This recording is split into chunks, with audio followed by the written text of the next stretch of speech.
anyway, yeah, welcome back to the Duck Pond, man. We had some technical difficulties, man. I appreciate y'all for being there. Yeah, so there's two schools of thoughts here when it comes to county jail and prison, right?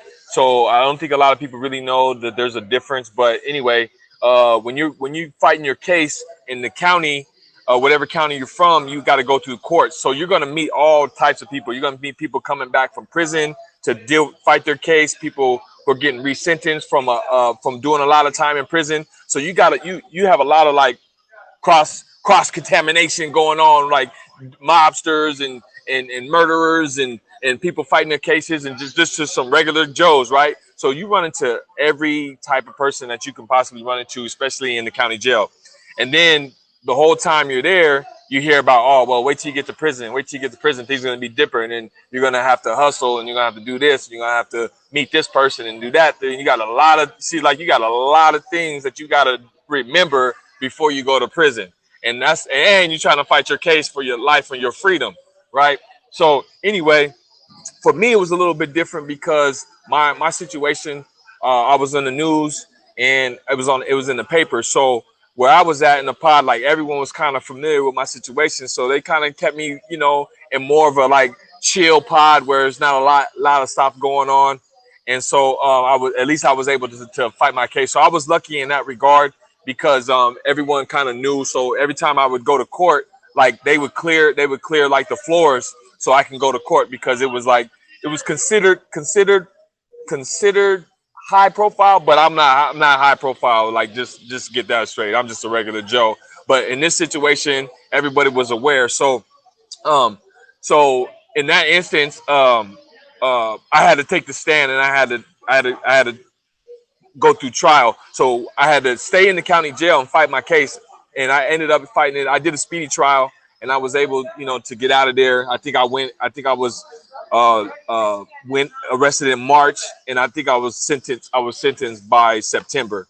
So, but in that time between March and September, I'm doing the best I can to fight my case. And I was charged with a lot of charges, right? So I had to actually fight some charges off to get a just sentence, right?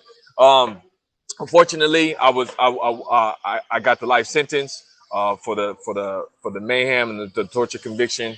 And so anyways, so I met some people. I met a cat.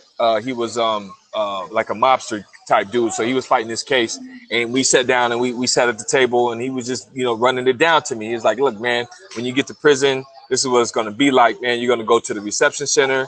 There's level 4, level 3, level 2, and level 1 type prison. So because I was sentenced with life sentence, man, I ended up going to like a level 4, level 3 first, right? Which is like you pretty much locked down all the time and in the reception center before you get sentenced to your actual prison that you're going to be doing your time at. So all the reception center is just intake on what you're going to be on where you're going to end up doing most of your time. And then as you do time and you stay out of trouble, you drop your levels.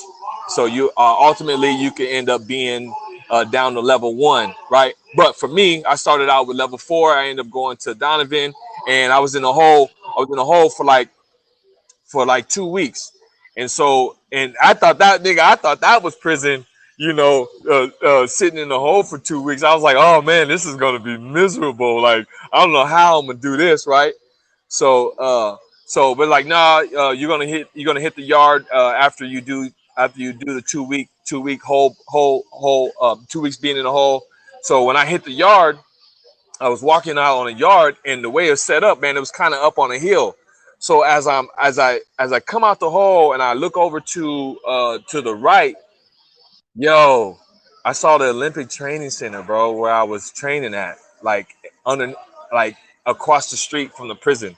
And it was crazy because before I came in, I was at the training center and I looked across the street and I seen the prison. And now I'm in prison looking at the Olympic Training Center, man. I had a real Twilight Zone moment there, man. And it was really trippy, man. So, but I told myself, like when I started walking that track, I said, you know what, man, I'm not gonna let this define me. I'm gonna use this as an opportunity to become the best version of myself, right? Most people graduate to prison, right? I said, you know, when I started walking that track, I said, you know what, man, I'm gonna use this as a laboratory, and I'm gonna come out, you know, sharp, you know. So it's like I think I mentioned this before, but if I haven't, the first two books that I read, one was the autobiography of Malcolm X, and how pretty much how he survived when he went to prison, and then the other book I read from start to finish was Rich Dad Poor Dad. So I was going to use this as an opportunity to increase my financial IQ. So a lot of dudes, you know, they come in and they continue doing the same shit that they did that got them in there, man. A lot of dudes really don't care. They graduated, you know, to prison. They're like, man, this is my life. This is what I chose. I want to do with it. And I said that wasn't what I was going to do. So when I ran into the mob dude in the county, and he was like, look, man, a lot of dudes know who I am. And I said, he said, man, you a cool cat. He's like, dudes don't go to prison. You don't get hurt or stabbed or beat up in prison if you're a nice guy. So I said, you know what, man, that I think that's the route. That's the route I'm gonna take, man. So when I first hit the yard, man,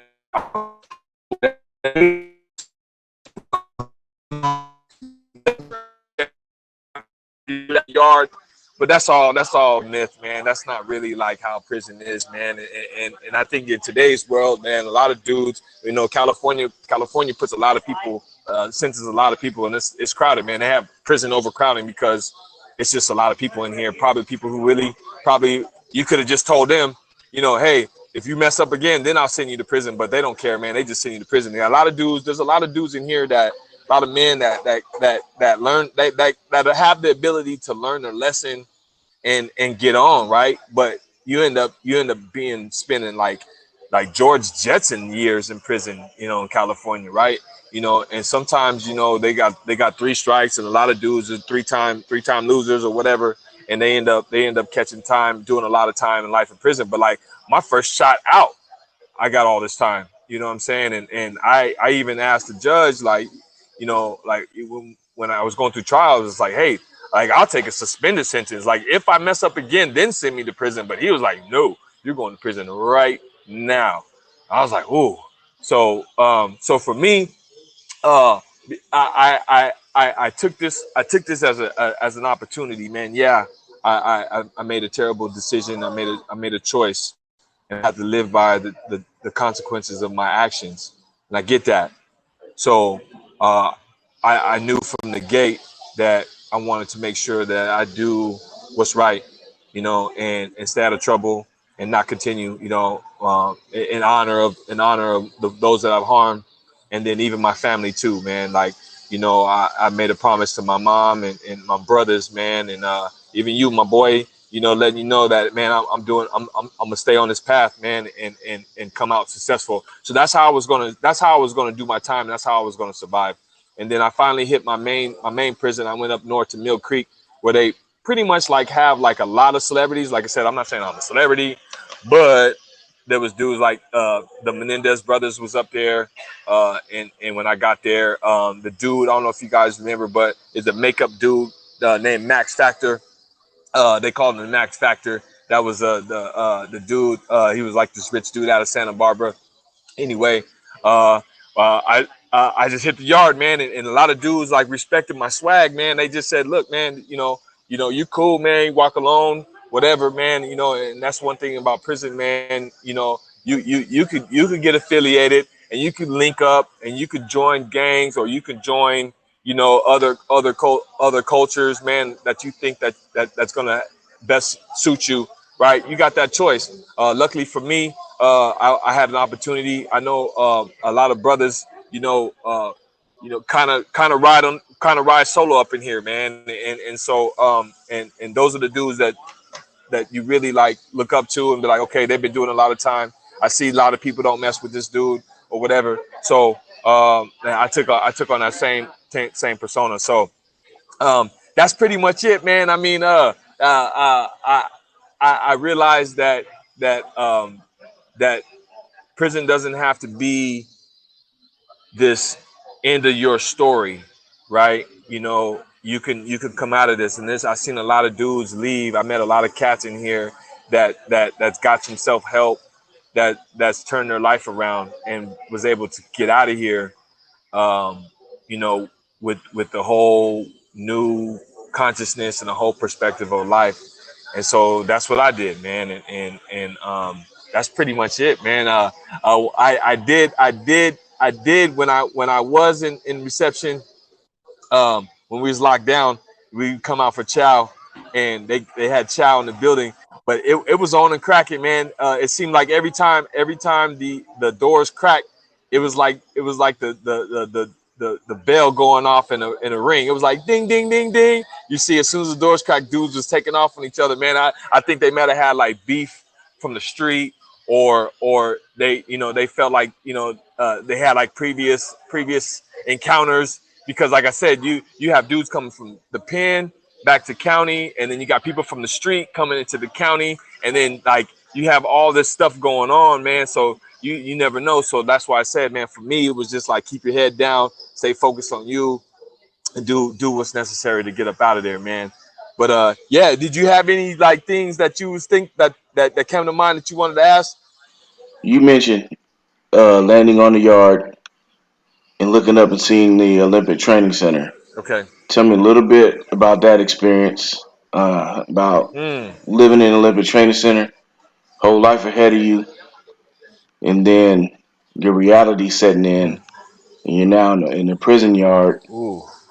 hit with all this time, and kind of like a 180 from where you were headed to where you're at. So yeah, just expound a little bit on that. Yeah. Ooh. Hmm. Yeah. Yeah. Yeah. Sure. So it was like like I said, a Twilight Zone moment. Like I felt it's surreal. Like I had an out of body experience. Like I didn't even think that this was actually happening. Like I thought I was dreaming in that moment, because I when I was at practice at the Olympic Training Center, and I'm running around the track, and I look over, I was like, man, that'd be a terrible place to be, right? And and I was just like, oh man, I can't believe, man, I want to do everything I can. I hope I don't ever have to go to a place like that, right?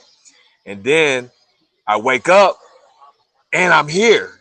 Like I'm in prison and I'm looking across the training center. Like I almost put myself back at that moment that I had made that comment.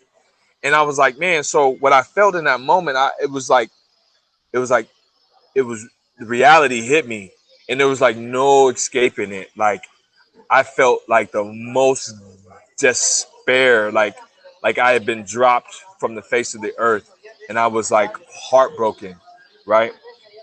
I was like, how could you have allowed yourself to be so angry and have this inside of you, that you allowed yourself or put yourself in a situation? Man, I felt like the smallest person in the world.